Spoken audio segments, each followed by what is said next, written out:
여러분들은 은퇴 후에 보내는 일상들이 어떠신가요? 대부분의 50대, 60대들은 은퇴 후에 이런 이야기를 자주 합니다. 노는 것도 하루 이틀이지. 요즘은 너무 재미가 없습니다. 하루가 꼭 1년처럼 느껴집니다. 저도 마찬가지예요. 이젠 해외여행도 감흥이 없더라고요. 앞으로 못해도 30년은 더 살아야 하는데 하루하루가 정말 지겹습니다. 은퇴 후에 찾아오는 자유시간이 더 이상 즐겁지만은 않고 오히려 족쇄처럼 느끼시는 분들이 많다고 합니다. 우리가 은퇴를 하고 노년을 맞이하면 수면이나 배변, 식사 같은 필수 시간을 제외한 대부분의 시간이 자유입니다. 그런데 이 자유시간을 어떻게 보내야 할지 막막해 하시는 분들이 참 많습니다. 요즘은 100세 시대를 넘어 120세 시대라고 하는데요. 지금도 주위를 둘러보면 80대 중반, 길게는 100세까지 사시는 분들을 종종 볼 수 있습니다. 그런데 65세 이상 노인 80% 이상이 취미 생활로 TV 시청을 꼽는다는 것을 아시나요? 하루 종일 TV만 보는 것이 정말 즐거워서 하는 일일까요? 그들은 TV를 보면서도 노년의 시간이 참 막막하고 지루하다고 대답했습니다.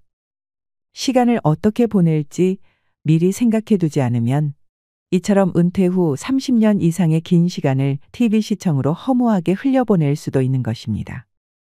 이분들도 젊어서 직장 생활이나 육아로 정신없이 살았을 때는 내가 노후에 이렇게 살게 될 줄은 미처 몰랐을 것입니다.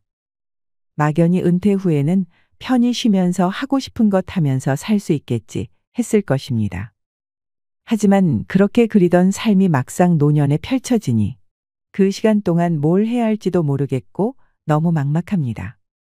50대, 60대를 넘어선 우리 중장년 분들은 정말 부지런히 살아왔습니다. 뒤를 돌아볼 새도 없이 열심히만 살다 보니 막상 은퇴 후 자유가 찾아와도 놀아도 되나 놀면 안 될 것 같은데 하며 고민을 하십니다. 잘 노는 법을 성취하지 못했기에 하고 싶은 것이 있어도 막상 실천하는데 어려움을 겪습니다. 물론 처음 몇 년은 친구들도 만나고 여행도 다니며 하고 싶었던 것들을 하면서 신나고 좋을 때도 있었을 것입니다. 하지만 이내 막막해지는 시점이 오기 마련입니다. 먹고 살기도 힘든데 무슨 취미 생활이냐고 생각하시는 분들도 분명 계시리라 생각합니다. 하지만 아무런 취미 생활 없이 노후 생활을 보내게 되면 자존감이 낮아지고 우울증에 걸리게 될 확률도 높아지게 됩니다. 그래서 누구보다 빨리 늙게 되지요. 그렇게 되면 건강이 악화되고 병원에 방문하는 시간이 많아지는 악순환을 겪게 됩니다. 노화를 늦추려면 퇴직 후 지나치게 남아도는 시간을 잘 보내는 것이 중요합니다. 노후를 잘 보내는 것은 5060을 비롯한 중장년에게는 큰 도전일 수 있습니다. 하지만 지금부터라도 노후에 무엇을 할 것인가에 대해 생각하지 않는다면 노후에 다가올 장대한 시간은 축복이라기보다는 고통 그 자체일 수 있습니다. 그러므로 나 자신뿐만 아니라 우리 사회 모두가 재미있게 노후를 보내는 것에 더 큰 관심을 가져야 합니다. 성공적으로 준비하여 노후를 심심하지 않게 보내는 선배의 이야기를 들으면서 행복하고 지혜롭게 노후를 보내는 방법을 터득하시길 바랍니다. 더불어 돈 안 들이고 평생 할 수 있는 노후의 취미 생활도 함께 들으시면 좋겠습니다. 60대 이상 시니어의 취미 생활을 추천해 드리겠습니다. 몇 년 전 명예퇴직을 하시고 올해 70이 된 김씨 할아버지의 이야기입니다. 김씨 할아버지는 60대 중반에 은퇴를 하셨습니다. 할아버지는 드디어 사회와 가정으로부터 벗어났다는 해방감에 그동안 만나지 못했던 사람들도 만나고 여행도 다니시며 미뤄왔던 자유를 만끽하셨습니다. 그렇게 몇 년이 흘러서 다시 일상으로 돌아온 할아버지는 갑자기 앞이 캄캄해졌습니다. 인생이 너무 지겹고 막막하고 허무했기 때문이었습니다. 이유인즉슨 여행은 비용이 많이 들어 계속 갈 수가 없었고 그마저도 몇 번 반복하니 지겨워졌습니다. 그리고 친구를 만나도 정서적인 소모가 컸고 한 번 만날 때마다 들어가는 밥값 술값이 만만치 않았습니다. 또한 할아버지의 나이가 이제 70인데 막상 70이 되어 보니 젊었을 때 생각했던 70세와는 거리가 멀었습니다. 몸이 여기저기 조금씩 아프긴 했지만 사는데 크게 지장은 없었습니다. 그러면 적어도 앞으로 15년은 좋게 더 살 텐데 뭘 해야 하나. 찾아주는 곳이 없어서 일을 하지도 못하고 능력은 갈수록 뒤처져서 예전처럼 일을 잘할 수도 없는 나는 이제 사회에 어떤 역할을 할 수 있을 것인가 자문을 해볼수록 노후의 막막함은 더해져만 갔습니다. 그래서 할아버지는 마치 영혼이 빠져나간 사람처럼 하루 종일 소파에 누워 TV만 보면서 시간을 때우기 일쑤였습니다. 게다가 은퇴 전엔 지방에서 일을 하였기에 기러기 아빠, 주말 부부로 살았던 할아버지였던지라 집에서 아내와 새삼 어색하게 얼굴을 맞대고 있으려니 할아버지는 적응이 더 힘들기만 했습니다. 그래서 꿔다 놓은 보릿자루처럼 하루 종일 가만히 앉아 있었습니다. 하지만 어느 날부터 아내의 표정이 굳어지는 것 같더니 점점 할아버지를 대하는 태도가 쌀쌀맞게 변해갔습니다. 그러던 어느 날 갑자기 아내가 화를 크게 냈습니다. 당신 진짜 해도 너무한 거 아니야. 내가 지금 무진장 참고 있는 거 알아. 할아버지는 그동안 타지에서 가족과 떨어져서도 열심히 일해준다며 고맙다고 말하던 아내가 갑자기 화를 내자 당황스러우면서도 상심도 컸습니다. 당신 갑자기 왜 그러는 건데? 내가 뭐가 너무하다는 거야. 그러자 아내는 영문을 모르는 남편이 더 어이없다는 듯 아니 지금 그걸 몰라서 물어. 몇 년 동안 전혀 눈치를 못 챘다는 게 말이 돼. 내 친구 남편들도 회사 은퇴한 사람들이 꽤 있지만 당신처럼 그렇게 살진 않아. 은퇴를 했으면 이젠 집안 살림도 좀 돕고 그래야지. 하루 종일 소파에 누워서 삼시세끼 밥만 받아먹고 있는 게 말이 돼야 말이지. 할아버지는 아내의 매몰찬 말투가 너무 섭섭했습니다. 그동안 가정을 위해 한눈 팔지 않고 성실하게 살아온 자신의 인생이 부정당한 기분이 들었습니다. 당신이야말로 너무한 거 아니야. 내 평생을 가족들을 위해 일하다가 이제야 한숨 돌리고 있는 건데 그게 그렇게 못 봐줄 일이야. 당신 은퇴한 지 벌써 3년이 넘었어. 그 정도면 나도 많이 봐준 거야. 그리고 당신은 은퇴했지만 난 아직 직장에 다니면서 당신 밥까지 해야 한다고. 하루 삼시세끼 당신 밥 차리는 게 얼마나 힘든지 알기나 해. 입맛도 까다로워서 무조건 집밥만 먹겠다고 하잖아. 설거지 한 번을 안 하면서 무슨 외식만 하면 큰일 나는 것처럼 난리를 쳐대는데 내가 어떻게 안 힘들겠냐는 말이지. 할아버지가 갑자기 은퇴 후 공백 때문에 방황하시는 중에 아내는 그런 할아버지의 삼시세끼 밥을 차려내야 하니 스트레스가 쌓일 대로 쌓였던 것이었습니다. 물론 처음에는 아내도 그동안 고생했다며 친구들 모임도 끊은 채 기쁜 마음으로 밥을 해줬었습니다. 하지만 날이 갈수록 할아버지가 소파에 누워서 꼼짝도 않자 참다 못해 끝내 폭발하고 말았던 것이었습니다. 그래서 아내의 목소리는 점점 높아지고 있었고 거기에 할아버지도 질세라 같이 언성이 높아졌습니다. 그런데 다행히 보다 못한 딸이 중재에 나섰습니다. 엄마 우리 저녁은 외식할까? 엄마 좋아하는 콩국수 어때? 집에서 꼼짝도 않는 내 아빠가 잘도 외식하자고 하겠네. 그러면서 아내가 할아버지를 흘깃 바라보았습니다. 이 상황이 너무 낯설고 당황스러웠던 할아버지는 은근슬쩍 안방으로 들어가는 것으로 상황을 모면하려 했습니다. 그러자 딸이 방으로 쫓아와 아빠도 콩국수 먹으러 가자며 분위기를 띄웠습니다. 그러면 보통 살짝 져주는 척 따라가면 되는데 할아버지는 딸 앞에서 못난 모습을 보여서 너무 민망했습니다. 그래서 본심과는 전혀 다른 말이 나오고 말았습니다. 귀찮게 뭐하러 나가. 그냥 집에서 대충 때우면 될걸. 저거 좀 봐봐. 내가 밥순이도 아니고. 아주 미쳐요 미쳐. 아내가 다시 발끈하자 할아버지는 더 어쩔 줄 몰라서 안방에서 가만히 서 있었습니다. 그래도 이 상황을 해결하려 딸이 아내를 재차 달랬습니다. 엄마, 날씨도 덥고 기분도 풀 겸 그냥 콩국수 먹으러 가자. 엄마 콩국수 좋아하잖아. 아내는 딸아이의 말에 기분이 조금 풀렸습니다. 아이고, 남편보다 자식이 훨씬 낫네. 그리고 딸은 다시 안방으로 들어와서 할아버지에게 재차 외식을 권했습니다. 할아버지는 아내와 평생을 같이 살았지만 솔직히 아내가 콩국수를 좋아하는지도 몰랐습니다. 그리고 중간에서 딸아이가 애쓰는 모습도 안쓰럽고 전에 없이 화를 내던 아내의 기분도 풀어줄 겸 다 같이 콩국수를 먹으러 갔습니다. 그렇게 식사 후 아내는 스트레스도 풀 겸 딸과 시간을 보냈으면 해서 할아버지만 그냥 귀가를 하였습니다. 덕분에 딸아이는 한참을 엄마의 하소연을 들어야 했습니다. 이건 뭐 집안일에는 손 하나 까딱도 안 하고 하루 종일 리모컨 들고 소파에만 누워 있으면 어떡하자는 거야. 내가 삼시세끼 밥 해대느라 아주 몸살이 날 지경이야. 외식도 싫어하지. 국이나 찌개 없으면 밥은 먹지도 않지.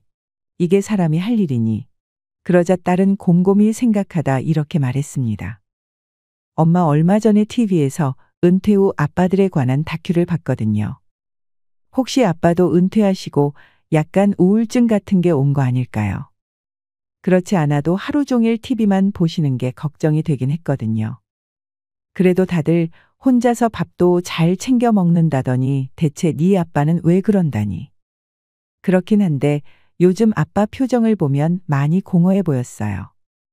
낮에 안방에서 힘없이 새우잠 주무시는 거 보면 괜히 짠하기도 해요. 그렇게 모녀는 이야기를 좀 더 하다가 집으로 돌아왔고 집에 돌아온 딸은 할아버지에게 엄마가 지금 얼마나 힘들어하는지 아빠가 없을 때 엄마가 얼마나 힘들었는지 설명해 주었으며 집에서 무기력하게 앉아있는 아빠도 너무 걱정이라고 염려해 주었습니다. 그리고 그 다음날 딸이 퇴근을 하면서 할아버지에게 웬 전단지를 내밀었습니다. 아빠, 이거 우리 동네 복지센터에서 하는 취미 수업이라. 아빠가 그동안 하고 싶었는데 못했던 거 있으면 해보면 어떨까? 수강료도 3만 원밖에 안 한대. 딸아이의 말에 할아버지는 정신이 번쩍 드셨습니다. 그동안 은퇴하고 할 일이 없어진 자신이 너무 허무하고 당황스러워 아내의 입장은 미처 생각 못했다는 자각이 드셨기 때문이었습니다. 하지만 딱히 취미도 없었고 좋아하는 것도 없으셨기에 할아버지는 어떤 수업을 들어야 할지 몰랐습니다. 그래서 무엇이든 일단 시작해 보자 싶어서 요리 수업을 들어보기로 했습니다. 그리고 그동안 혼자서 고생했을 아내를 위해 늦잠이라도 편히 잘 수 있게 내가 아침밥을 해주리라. 할아버지는 이렇게 결심하셨습니다. 그리고 다음 날 바로 동네 복지센터에 가서 요리 수업을 듣기 시작했습니다. 정말로 단돈 3만 원에 등록이 가능했습니다. 물화일체가 되어 있던 소파와 TV랑은 작별을 고했고 요리를 직접 해주겠다고 하니 제일 기뻐했던 건 아내였습니다. 그런데 더 놀라운 것은 할아버지한테 요리가 재미있다는 것이었습니다. 70년을 살고 처음 알게 된 사실에 놀랍기도 하고 신기하기도 하였습니다. 물론 아침을 짓겠다고 큰 소리친 첫날부터 요리를 잘하지는 못했습니다. 물을 적게 넣었는지 전기밥솥에 누룽지가 만들어졌습니다. 전기밥솥으로 누룽지 밥을 하는 사람은 당신이 처음일 거야. 아내는 박장대소를 하며 웃었습니다. 그날이 은퇴 후 처음으로 해맑게 서로를 쳐다보며 웃었던 날이었습니다. 그렇게 요리에 재미를 붙인 할아버지는 이제 복지센터에서 가르쳐준 요리만으로는 만족이 안 되셨습니다. 할아버지는 그날부터 유튜브에 있는 요리 채널이라는 채널은 다 듣고 지냈습니다. 마치 미지의 세계를 탐구하는 느낌이었습니다. 요리마다 써는 방법이 다르다니. 어슷썰기, 깍둑썰기, 채썰기, 돌려깎기 등등. 세상에 이렇게 재미있을 수가 없습니다. 할아버지는 이제 요리 재료도 신경을 쓰기 시작하셨습니다. 그래서 이번에는 옥상에 텃밭을 가꾸기 시작했습니다. 이것도 얼마나 재미있는지 몰랐습니다. 그 중에 제일 재미있는 게 방울토마토 키우기였습니다. 봄에 심어서 한번 열매가 열리기 시작하면 가을까지 계속 토마토를 먹을 수 있었습니다. 그렇게 할아버지는 조금씩 또 다른 자신을 찾아가고 계십니다. 그렇게 할아버지는 처음에는 요리를 여자들의 전유물로 여기시고 아무것도 하지 않으셨지만 그것을 깨고 과거에 대기업을 다녔던 사람이라는 스스로의 지위를 내려놓자 새로운 세계가 밀려와 할아버지 인생을 가득 채웠고 그러자 가족들이 웃기 시작했으며 그것들이 하나가 되어 할아버지에게 행복을 가져다 주게 된 것입니다. 70이 된 김씨 할아버지의 이야기가 어떠셨나요? 남의 일처럼 느껴지지 않는데요. 이 이야기는 우리 모두의 이야기일 수도 있다는 마음이 듭니다. 여러분은 은퇴 후 일상이 즐거우신가요? 은퇴를 하고 나니 여행 가고 노는 것도 하루 이틀일 뿐 하루하루가 너무 길기만 하진 않으신가요? 은퇴를 하고 나면 우리는 짧게는 10년, 길게는 30년을 더 살아야 합니다. 그 시간을 하루 종일 집에 앉아서 TV만 보고 있다고 생각하면 하루하루가 참으로 막막할 것입니다. 그래서 오늘은 노후에 돈이 많이 들지 않으면서 행복한 노후를 보낼 수 있도록 도와주는 취미 활동을 소개해 드리겠습니다. 오늘 말씀드리는 취미 생활 중에서 마음에 드시는 취미 생활을 한두 개만 꾸준히 하셔도 여러분의 노후가 더 이상 심심할 틈이 없다는 걸 알게 되실 거라 생각합니다. 오늘 영상을 통해 여러분의 노후가 재미있고 생기 넘칠 수 있기를 바랍니다. 여러분의 삶의 틈에 더 이상 외로움이 낄 자리가 없기를 기대합니다. 노후에 평생 할 수 있는 취미 생활. 첫 번째는 탁구입니다. 탁구는 유산소 운동과 근육 운동이 결합된 대중적인 스포츠입니다. 탁구의 제일 큰 장점은 다른 운동보다 근력과 체력이 덜 요구되어 남녀노소 모두가 같이 즐길 수 있다는 사실입니다. 과격하지 않으면서 운동량이 많은 것도 특징입니다. 시간당 칼로리 소비량은 강도 높은 자전거 타기, 수영, 달리기 운동과 비슷한 에너지 소비량을 자랑합니다. 30분당 300칼로리 이상을 소모하므로 다이어트에도 효과적입니다. 또한 심폐 기능을 강화하고 심혈관 건강에 좋습니다. 탁구를 한 달만 해도 숨쉬는 기능이 향상되고 체력이 높아지는 것을 느낄 수 있습니다. 또한 체내 지방 성분이 줄어들어 동맥 경화를 예방하고 혈관이 강화됩니다.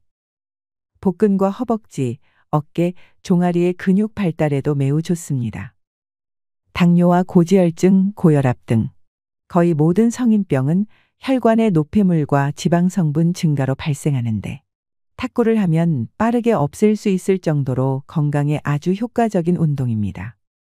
또한 탁구는 저렴한 비용으로 즐길 수 있습니다. 실내에서도 할 수 있기 때문에 공간 제약과 날씨에도 영향이 적습니다.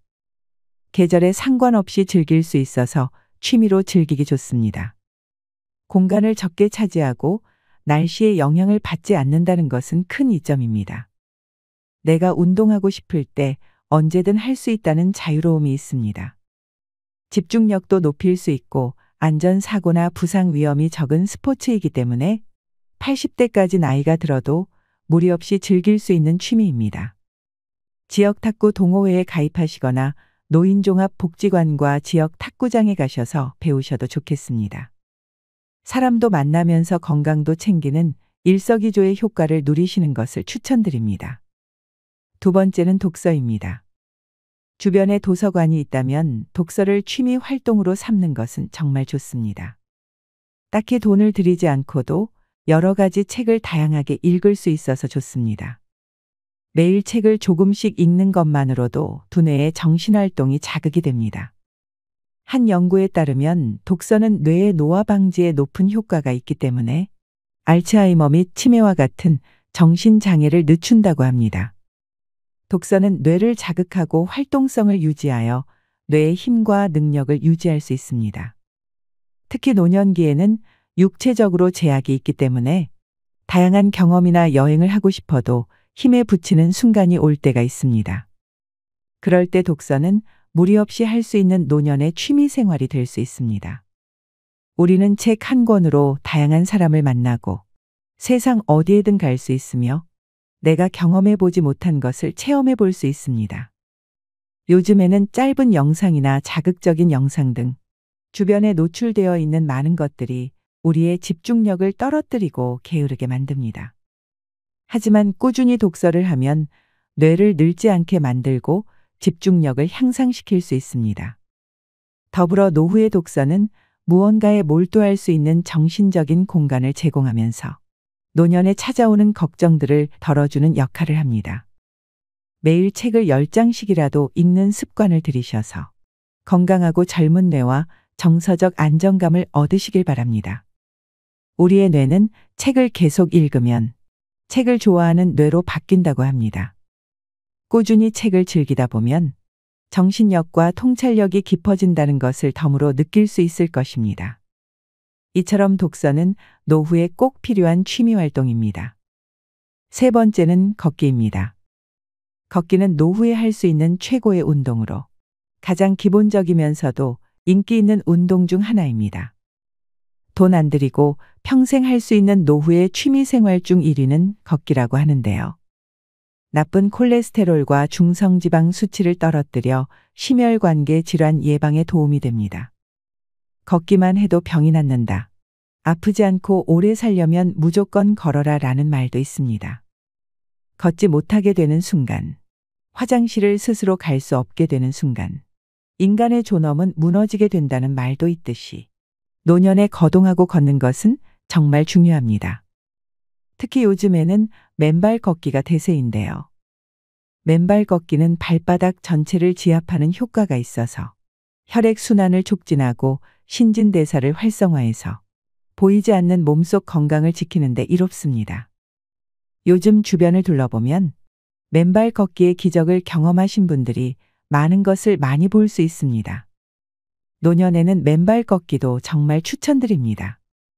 걷기 운동은 수면 호르몬 분비를 촉진해 수면의 양과 질을 동시에 개선시킬 수 있으므로 평소 불면증이 있는 사람에게 효과적입니다.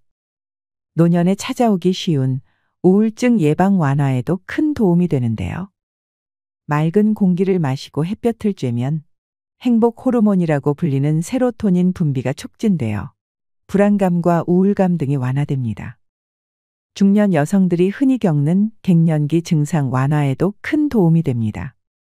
몸이 나빠지는 걸 막고 지금의 건강을 유지하는 데는 걷기만한 운동이 없습니다. 꾸준히 걷는 습관이 쌓이면 인생 후반을 보다 건강한 모습으로 살아가실 수 있을 것입니다.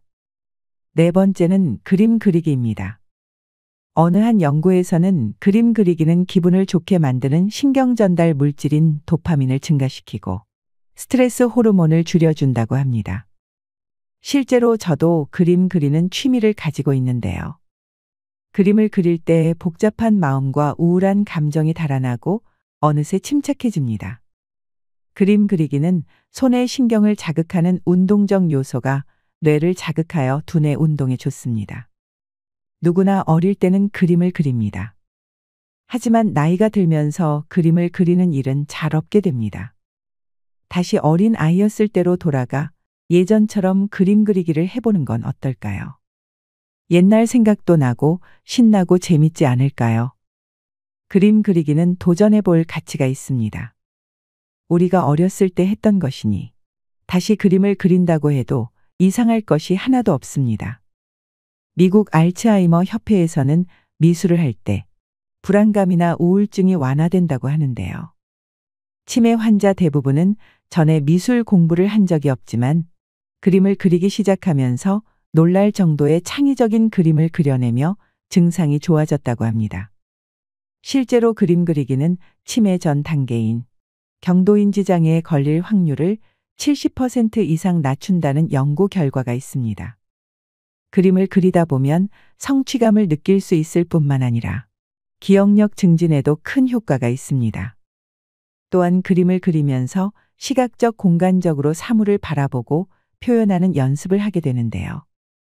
그림을 배우면서 언어적인 요소는 물론 팔과 손가락 관절을 미세하게 움직이는 운동적 효과까지 얻을 수가 있습니다. 그림을 꾸준하게 배워놓으면 붙들 힘만 있어도 노후의 평생 취미로 삼을 수 있습니다. 장소에 구애받지 않고 적은 재료로도 얼마든지 가능하기 때문에 노후에 접근이 쉬운 취미 중 하나입니다.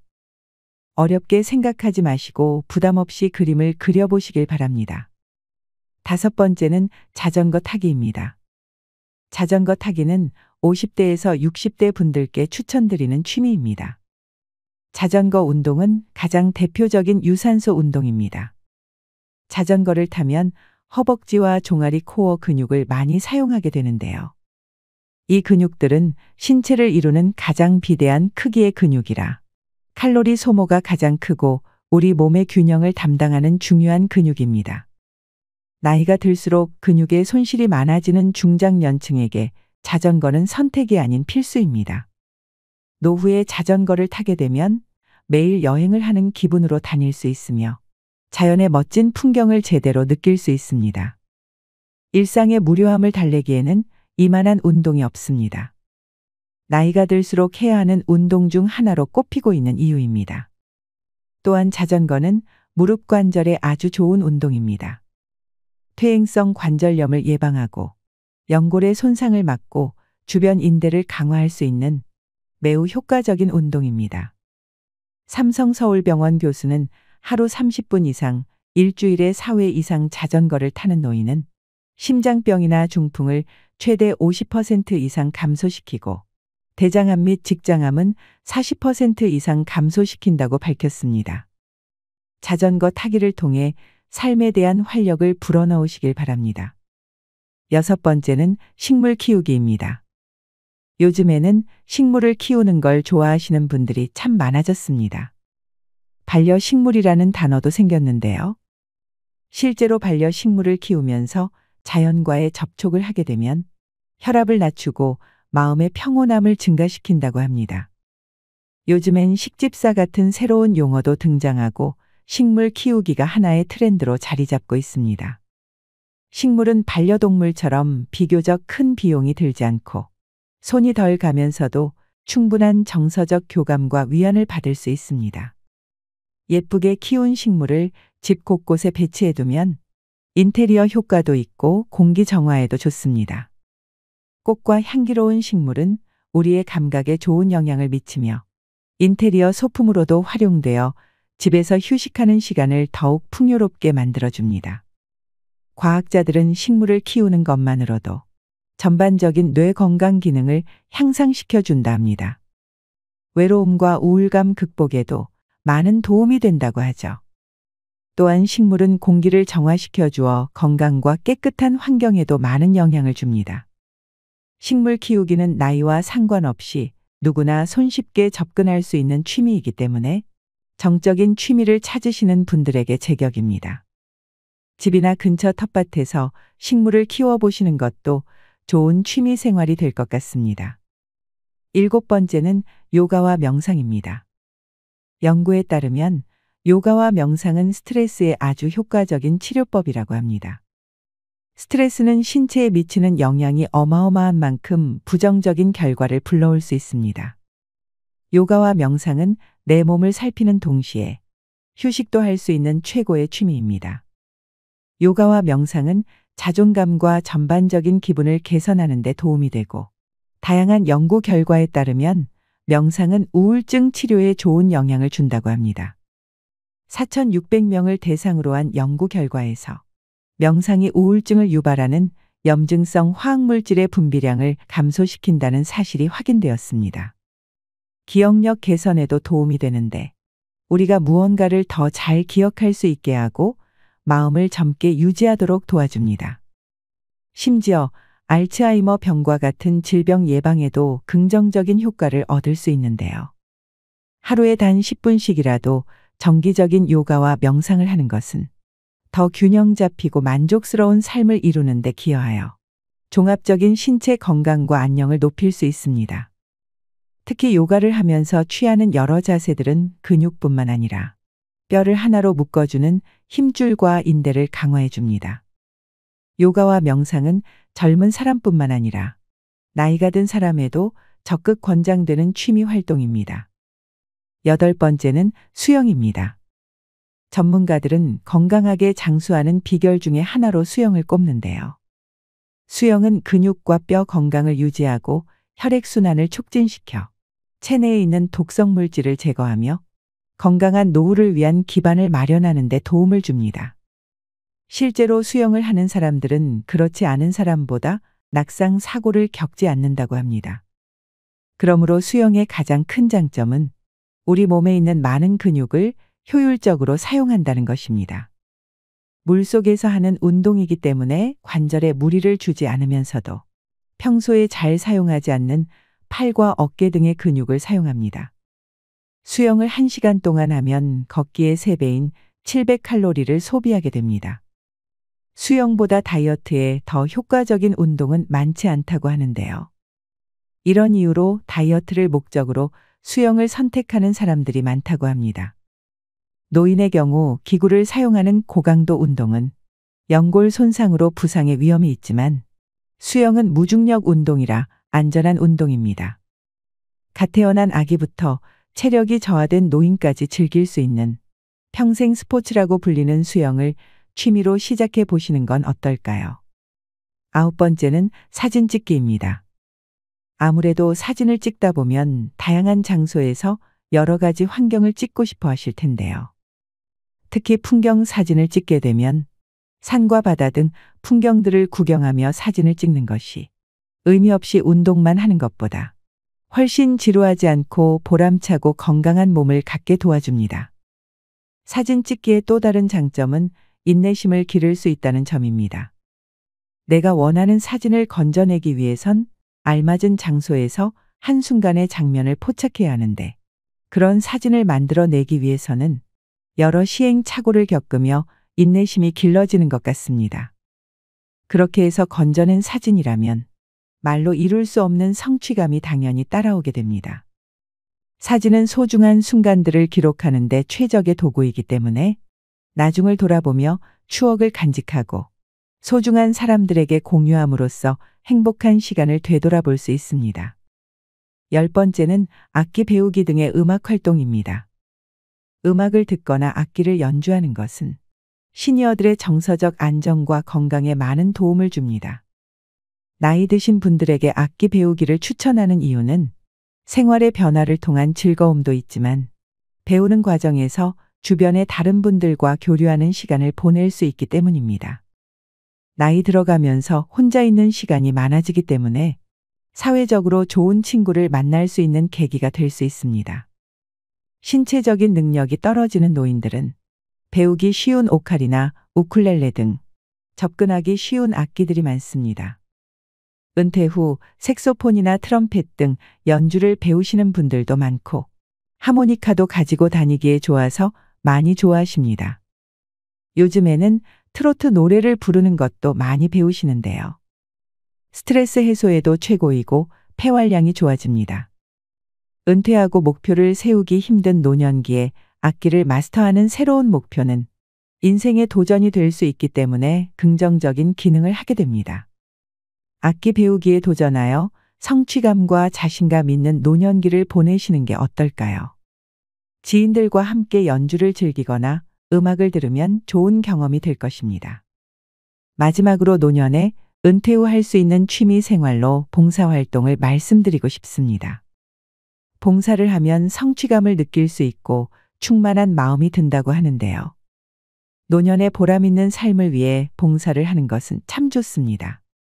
삶의 보람을 제공할 뿐만 아니라 자기 성장의 기회가 됩니다. 또한 함께 봉사활동을 하며 만나는 사람들과 친밀감과 협동심을 쌓으며 노후에 새로운 인간관계를 만들 수도 있습니다. 노후에 즐길 수 있는 취미 생활은 바둑과 당구, 골프와 낚시, 여행이나 요리, 서예 등 정말 다양합니다. 취미 활동은 두세 가지를 병행하시는 것이 좋고 취미에 너무 돈이 많이 들지 않는 것을 선택하는 것이 좋습니다. 가능하면 부담스럽지 않은 선에서 내가 사는 주거지 근처라면 더욱 좋습니다. 내 건강 상태를 고려하여 자신에게 맞는 취미 생활을 찾아보세요. 취미 생활을 즐기기 위해 어디로 가야 할지 모르시겠다면 우리나라에 있는 각종 복지제도를 이용해 보시는 것도 좋습니다. 집 가까운 곳에 있는 복지관이나 구청, 시청, 주민자치센터나 대형마트, 문화교실 등에 저렴하게 이용할 수 있는 프로그램이 정말 많습니다. 그 외 도서관이나 박물관에도 다양한 프로그램이 운영되고 있으니 우리 주변에 있는 기관들을 활용해 보시는 것도 추천드립니다. 늦었다고 생각할 때가 가장 빠른 때입니다. 완벽하지 않아도 되고 화려하지 않아도 됩니다. 무엇이든 본인이 편안하고 마음에 맞는 것이 최고의 취미입니다. 우리 시니어 연구소 구독자분들 모두 행복한 노후를 만들어 가시길 바랍니다. 멋진 노년, 지혜로운 인생을 언제나 응원합니다. 이상으로 시니어를 위한 모든 것, 시니어 연구소였습니다.